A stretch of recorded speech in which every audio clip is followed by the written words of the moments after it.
बताओ मुसलमानों, क्या तुम्हारा अल्लाह एक और अल्लाह बना सकता है? अरे ये क्या बोल रही है? अरे ये क्या कुफर बोल रहे हैं?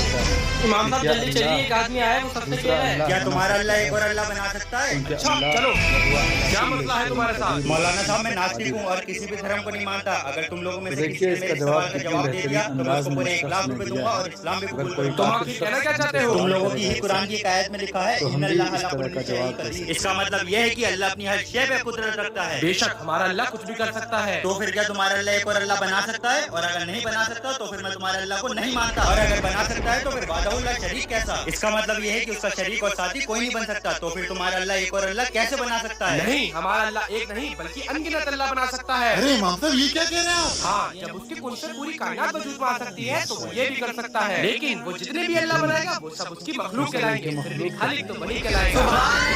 माशाअल्लाह, अब आपका ये खूबसूरत दीन मैं भी कबूल करना चाहूंगा। जरूर।